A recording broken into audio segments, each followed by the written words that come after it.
Welcome to the VIFF Podcast, recorded on the unceded territories of the Musqueam, Squamish, and Tsleil-Waututh Nations.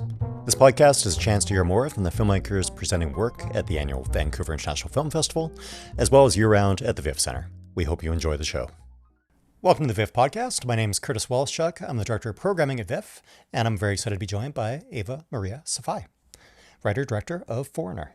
Yes. Welcome. Thank you so much for having me. I'm very happy to be here. We're really excited to have the film at the festival this year. And I'm wondering, maybe just introduce us to your film in your own words. For sure. In one sentence, Foreigner is about an Iranian teenager who moves to Canada, dyes her hair blonde, and becomes a demon, as one does. That is incredibly succinct. Thank you. Obviously not your first pitch.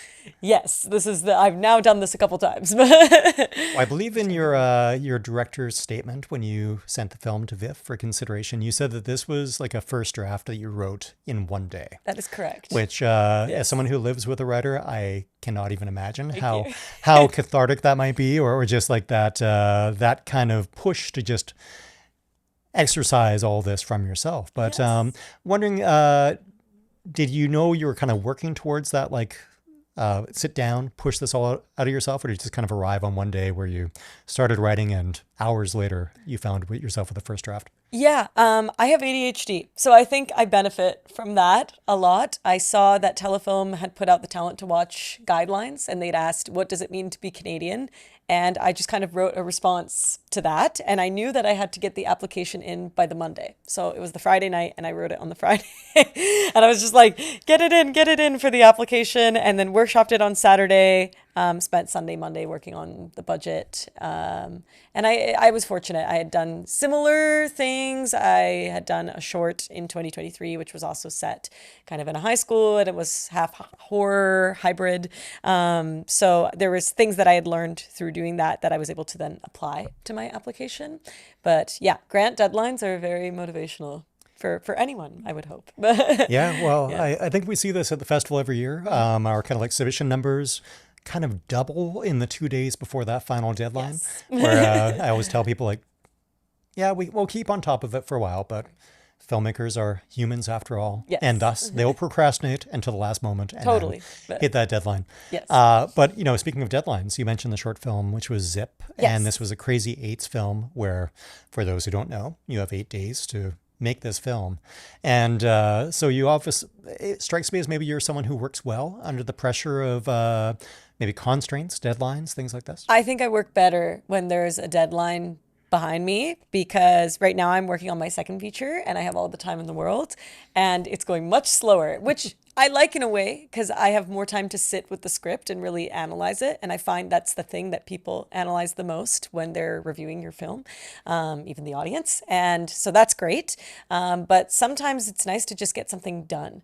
So I think Crazy Eights was really good for that, in the sense of just forcing you to finish a project in 8 days, because sometimes you even film it and it sits in post limbo forever. I've had that happen for like a couple things that I've worked on.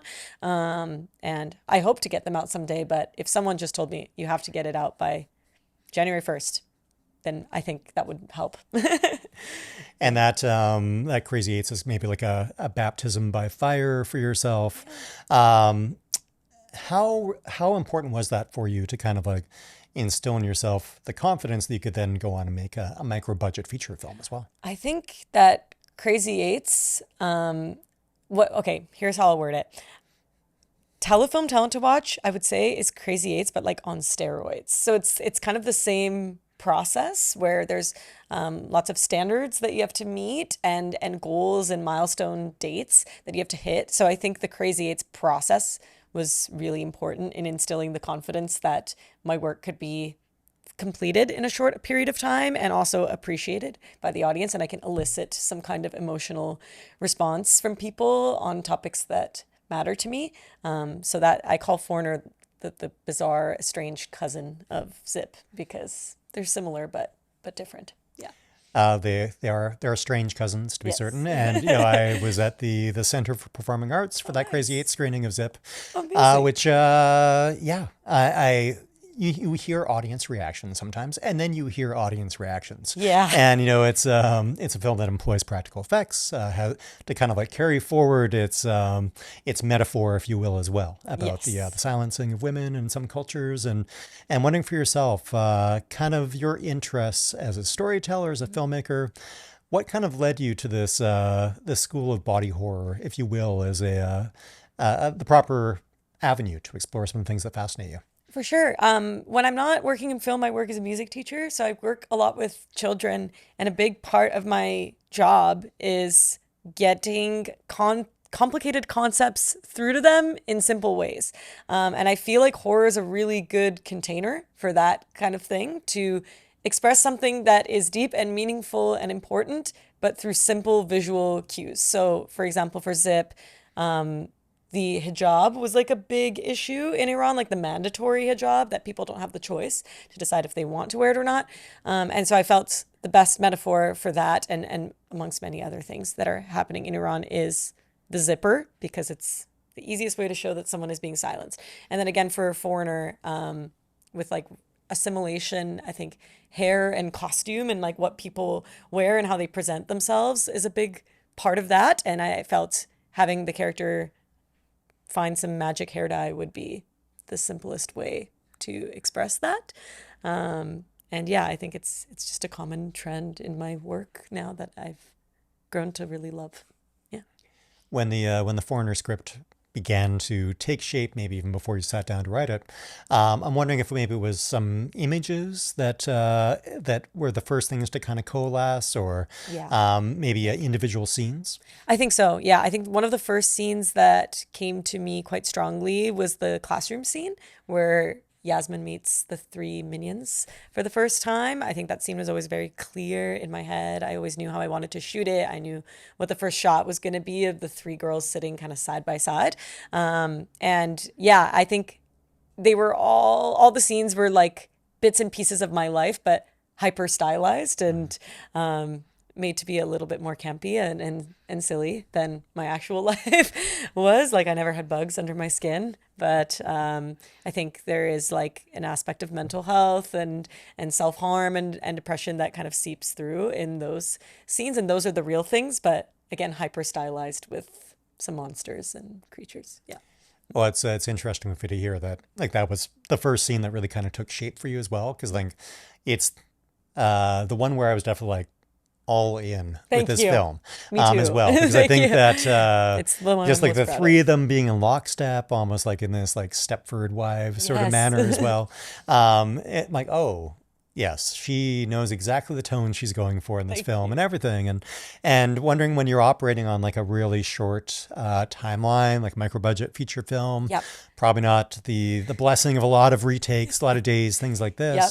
What were some conversations you had with your cast about like how to hit those tonal marks, like great not just question. the lockstep dialogue and things like this, but just like making sure everyone's on the same wavelength as well? Yeah, I think that was actually something that we looked for right away at the beginning of the audition process, just people that understood the tone, because we would have some people that would come in and do full horror and some people that would do full campy, girly, like almost like 2000s rom-com kind of vibes. And the people that we ultimately selected were people that were right in the middle, that understood the movie was a bit of both. And then I worked through with the cast in rehearsals, and we did a lot of previs. I spent like many days on shot deck with my cinematographer, picking shots and testing lenses and bringing the actors to the lens tests, visiting the locations multiple times.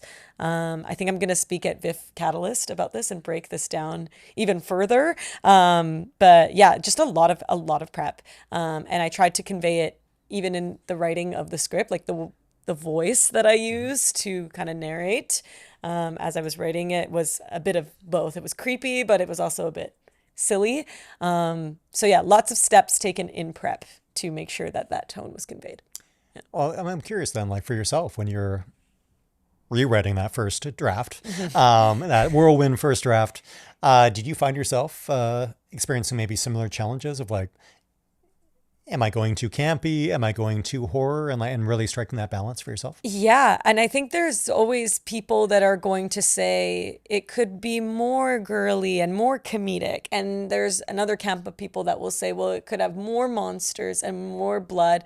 But I think my North Star through the writing process and the production process was speaking on what's truthful. And I think the truth elicits laughter and fear in people. And if you just stick to what's authentic, then that will shine through. And I was just lucky that I had a good team of actors and crew that were able to strike the balance of tone for me through their choices. Yeah. Well, I thought maybe another interesting aspect for myself of your director's statement, your letter that accompanied the submission was like talking about code switching and things like this as well. And I think that oftentimes, transformative horror or body horror plays more upon maybe these physical fears or these physical concerns, the internal made external.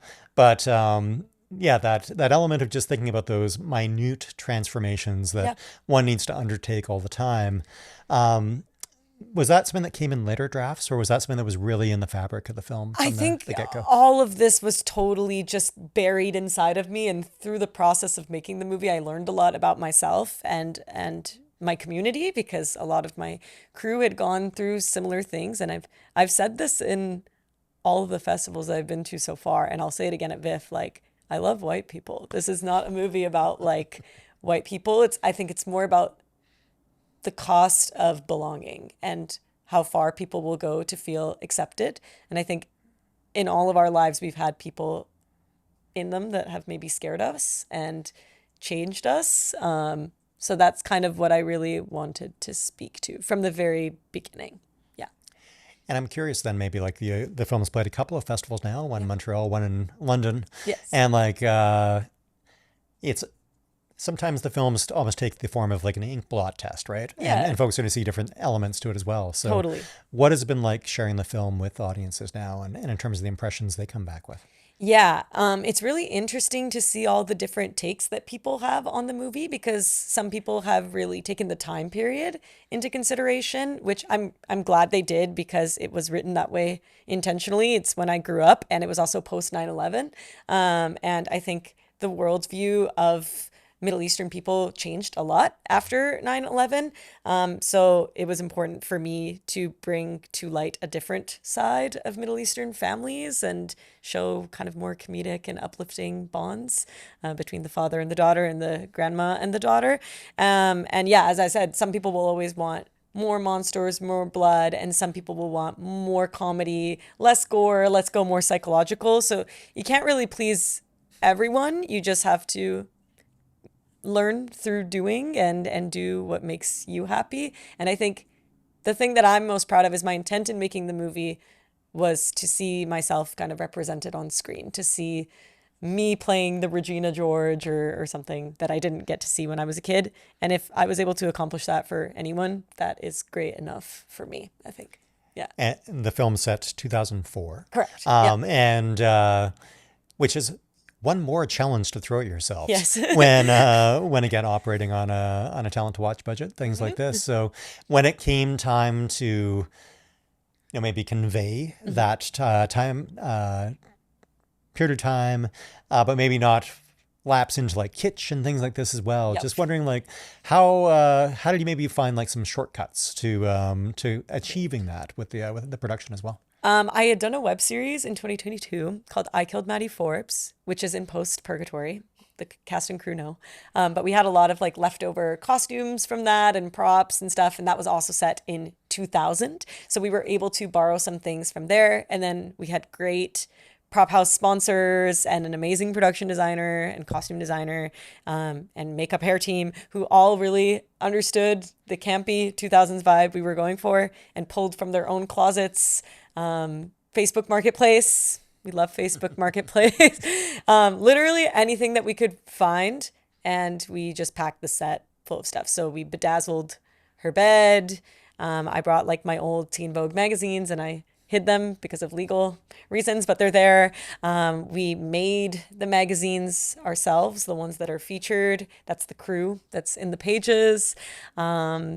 yeah, lots of scrappiness.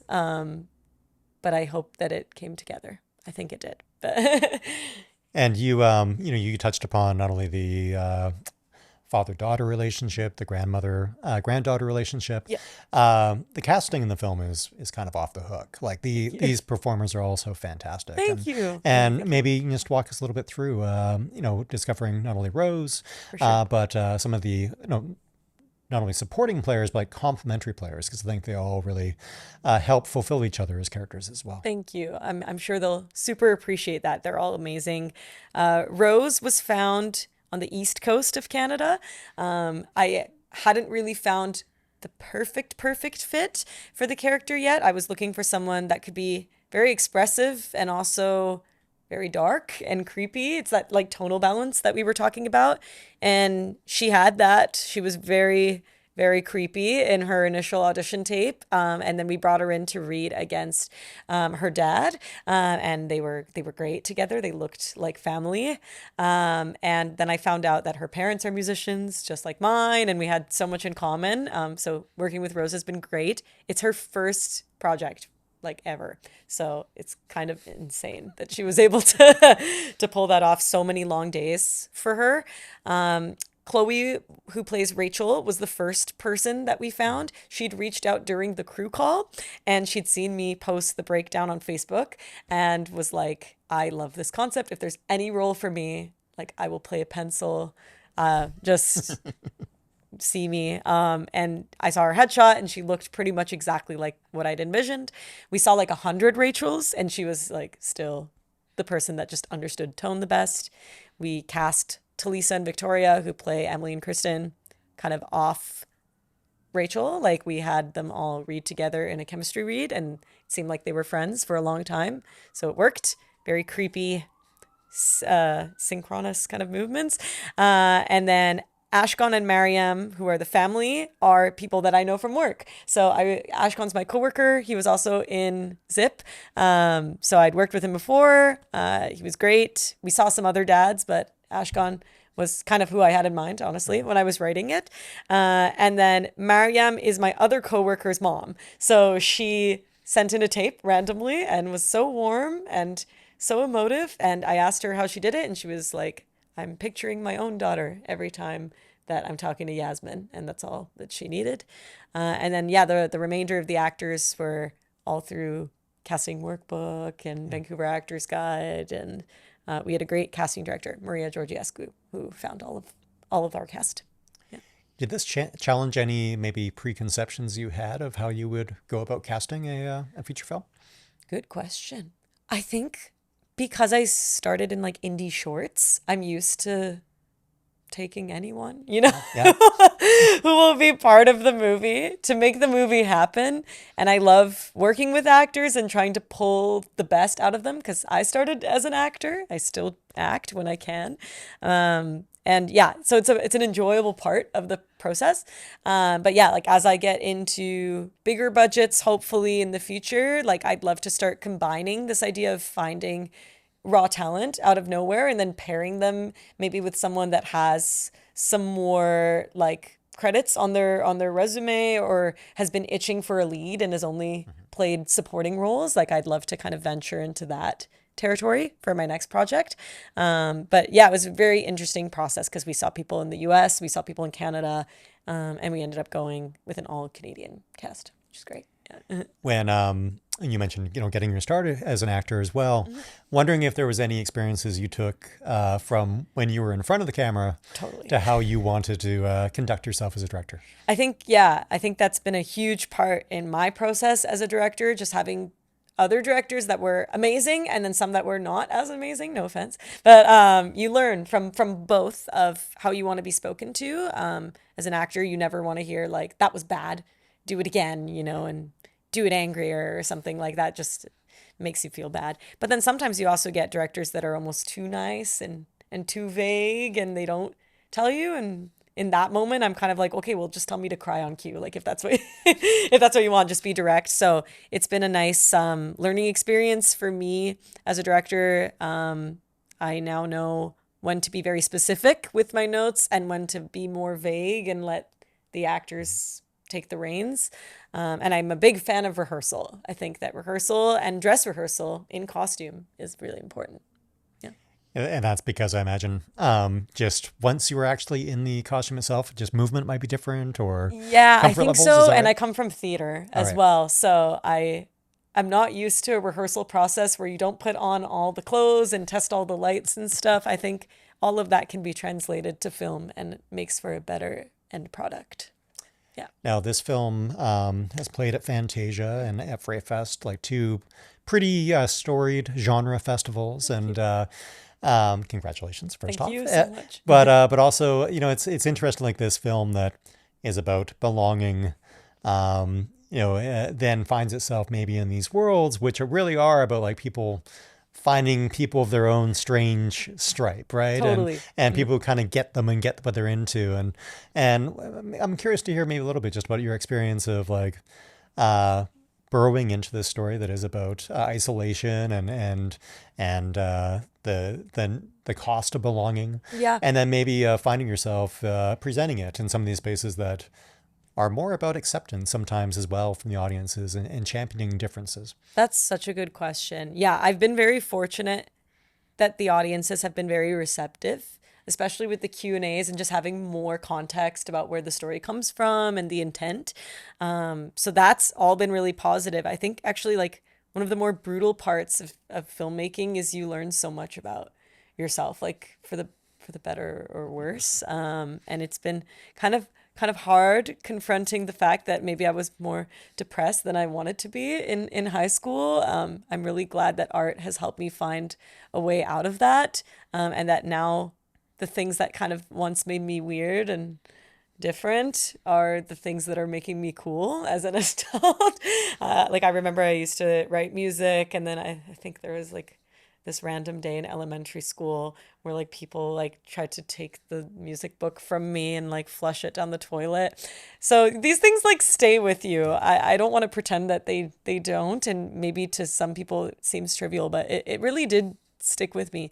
So it's kind of a blessing that now writing music or writing a movie is considered great and awesome, and that there's an audience for it of other people that went through similar things. And it's been nice speaking also to press who have maybe been bullied in their childhood, and they're able to really connect to that aspect. So yeah, I'm glad it's a movie for the artsy and formerly bullied children of the world. Yeah. And I'm curious whether your experience in those realms of these genre festivals have kind of, I think you've described the film as maybe bubblegum horror. Yeah. And, these spaces also can sometimes be exacting in terms of their phylums for films and Yep. things like this as well. So curious whether you've had opportunity to like reevaluate exactly which strata of horror your film falls into as well. Yeah, I mean, some people would even consider this a drama if there's not enough blood and guts, for them. But it's like, I think bubblegum horror is a good fit because it's this glossy, fun aesthetic. But underneath it is a lot of pain and a lot of darker themes and messaging. And I think life itself is the biggest horror movie of all. Um, so yeah, I think that's why I stuck the bubblegum horror label on it. But it can also be like horror coming of age, I would say. There's a lot of things that you learn in your teen years. I would say that I was shaped the most in my teen years, and I don't know, more of my depth as a person comes from my childhood and high school. So yeah. Well, and I think you described the process of writing the film as like half cringe, half catharsis. Yeah, totally. And I'm wondering about now maybe the experience of having shared it with audiences. Is it more catharsis now, or has the experience changed once again for Always you? painful. Always like it's so fun to watch with everyone, and finally it's done and it belongs to the world and it doesn't belong to me. And it's just a privilege, I think, that people are able to talk about the film and have discussions about the film. I'm lucky that that's happening, but so scary at the same time because it's like you're seeing all these experiences that happen to you and people reacting to it, and people from all walks of life. Like maybe someone in the audience has never been bullied, and so this is not a movie that they can relate to, or maybe someone has always been confident since they were a kid. And then there's other people that, like at Fright Fest, I think someone mentioned they cried in the movie, and I was like, great. I'm really glad that you were able to connect with that piece. So just to be part of the conversation about the movie, I think is a privilege. Yeah. Well, as we wrap up this conversation, For I sure. have 3 questions for you. Let's do it. And we're going to ask every guest the same question to just have a level set. Great. Yeah, curious to hear from you. Maybe like an early memory of a cinema going experience, or something that was formative for you inside like the walls of a movie theater. For sure. So I grew up in a time of a lot of franchises. And I remember that people used to dress up, and there would be contests at the movie theater where they'd give out like signed posters. I think one example I can remember now is Twilight. I remember the Twilight premiere as a child. That was formative for me. And so when Wicked came out last year, I painted myself green because I wanted to honor that. So I love the dress up vibes. Fantastic. Yep. And then, wondering if for yourself and kind of like your path to filmmaking, was it a gradual path, or was there like a sharp left turn at some point in time? Like, how do you kind of like retrace your steps of like what brings you to VIFF this year? For sure. My parents are both musicians, so I got my start on stage, performing in front of people, playing instruments. I always loved that. I loved sharing art with the community. Sometime in high school, I took a film course and then a directing course, grade 11, 12. Fell in love with that and acting. And then I was supposed to go to school to major in English Lit, and I started in English Lit, and then accidentally ended up in the acting program. I just auditioned on a whim. Graduated during COVID. There was no work as an actor. So I started my own production company, and then we started making shorts, and now I am here. So Fantastic. quite accidental, but always related to art, I think. And then we'll say this is question 2B. I'm curious about any mentors that were really valuable to you in that process. Thank you. Great question. First ever mentor, my parents. My dad taught me piano, and my mom taught me working with children and like preschool music. So amazing people. In high school, my drama teacher, David Beer, he writes original plays each year with all of his grad classes, and then they present it at the end of the year. So I think any experience that I have in writing kind of came through that. I also had a slew of great English teachers and was obviously interested in both English and history. And then unrelated to film, but I have a great singing teacher. Her name's Marisa. She's great. That's fantastic. Thank you. And then if we maybe look a few years down the road, in this glorious future where marquees still sit outside of cinemas, and you're walking down the block and you see that Foreigner has been double billed with a film, and this just represents a dream come true for yourself. Oh my goodness. Well, Foreigner takes heavy inspiration from Mean Girls. So I feel like Foreigner and Mean Girls would be a fun watch together. Alternatively, I think Foreigner and Seed of the Sacred Fig would be really fun, because Seed of the Sacred Fig talks a bit about what women go through in Iran and why they would be forced to leave. So maybe that one first, and then the experience of you escape that and you come here and it's another challenge that you have to surmount. So either of those would be great. Well, I would check both those out. Thank those you. are fantastic. Ava, thank you so much for being here. My On the pleasure. VIFF Podcast, and we look so forward to sharing Foreigner with audiences this year. Thank you for having me at VIFF. Thank you. Thanks for listening to the VIFF Podcast. If you enjoyed the show, please subscribe and leave a review. Also, check out viff.org to learn more about what's happening at the VIFF Center year-round.